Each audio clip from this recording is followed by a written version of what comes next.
Hello everyone and welcome. In this video I'm going to walk you through how to see your transactions on Epic Games. I'll see your transaction on Epic Games. First thing you do is type in from your preferred browser epicgames.com. Once you through it out to bring you to this place, then from the left hand menu click on transactions.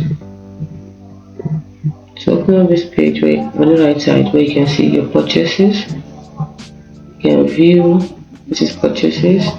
So the account payment details, transaction and end Epic reward will all show here. So you can see no charges have been made to my account yet. Subscriptions, we say subscription also, you click on this. Your account subscription payment transaction will be shown here. Code redemption also will be shown here.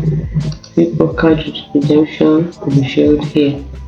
You can also check out your Epic rewards by clicking on this one by left and you can see your Epic rewards. It's as simple as that. So if you found this video helpful, if it is, like and subscribe to the channel for more. Thanks so much for watching. See you in the next video.